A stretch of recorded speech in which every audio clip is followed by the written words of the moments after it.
So, Evan, we are building an AI native product now. If the Whatever that world's means. to be whatever that means. What do you think what do you think that means? Like obviously we have an agent, we have AI in our product, and we're trying to build the best product, but what does AI native specifically mean to you?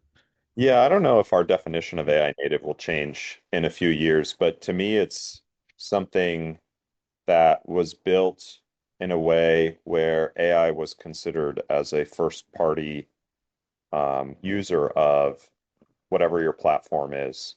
So we do data and log management at the core of what we do, and we always thought about the best way to structure the data, to store the data in a way that made sense to people. And this was like kind of before AI really took off because agents have really exploded over the last 6 months once the models got good enough to reliably do tool calls and stuff like that. And so I would say that to me, AI native is kind of a fake term potentially where it's really just something that was thoughtfully made for people to use and something that was thoughtfully made and something that can then be used for AI to kind of use those same interfaces. Maybe that doesn't make sense and is a little word Mhm. salady, but No. uh, I think that makes a lot of sense.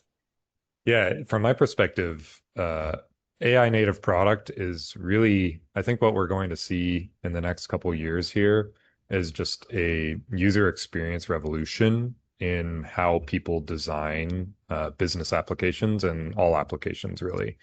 And I think we've kind of centered on chat for now because when you think about how humans communicate with each other, like language is the primary means of communication between people. Like we're literally chatting right now, exchanging ideas. And so I think we will see most companies invest really heavily into the chat experience in their app, but you can't just have a good chat in order to have a really good experience with AI, you need really good data models and workflows to complement that. And so when we're building Run Reveal, we're thinking about what are the workflows that our users uh, find the most important and really optimizing our data model and the APIs and the workflows around that. And then the chat starts to come out more naturally. And so we've been doing some work on the chat that we're excited to ship here pretty soon. Evan went founder mode on it. And do you want to talk a little bit about that and how that ties in?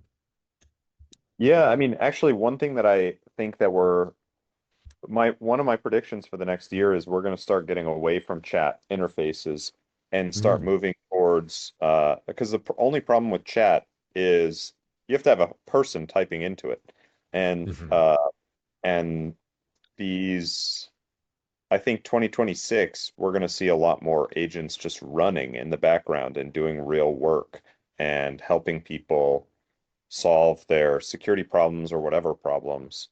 And you can't have a person at the keyboard telling the agent to do that every time. But I do think that like coding agents and having somebody in front of the keyboard made a lot of sense for um, like the first killer apps and the first killer use cases of AI, which was code generation for Mhm. sure at this point.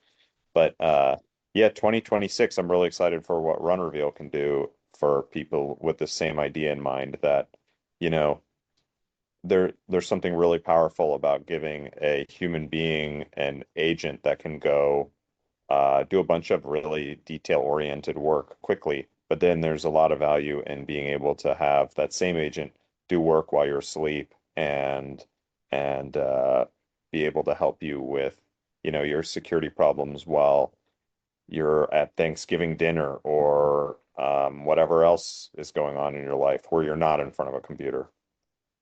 Yeah.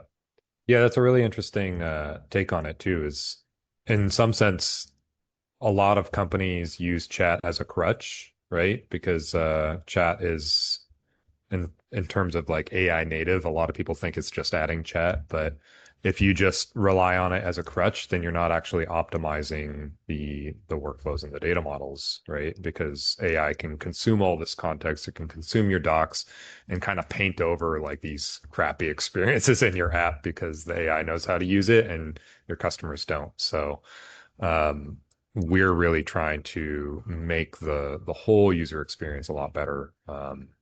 And that includes, actually using the UI, actually having the agent go out and do useful things for you. And that's a great perspective.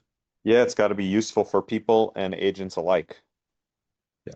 So that's what we think about AI native, if it can be defined. But I'm sure Always end of great chat. 26 will say something completely different. So put a pin Probably. in conversation. Yeah, what do you all think? Is chat the AI native product or is experience and workflows? You know what else I really don't like though? I think we need a cooler name for the word workflow because it's just so boring. Hmm. AI workflows. I think it's got a something anything cooler than AI workflows because I see it on all over the internet when I get How about online. game plan? Game plan. That Yeah, doesn't really work. yeah, I don't know. So if you have a better term than workflow, then you can probably, go. You should trademark it and make a nickel every time somebody uses it. Play path, Play. workflow, play path. I don't know. Doesn't I don't know. sound that great. None of it. Why do we drive on the parkway and park in the driveway? I don't know. Why does an agent work in the flow? I don't know. Well, always great chatting with you about these things. Yeah.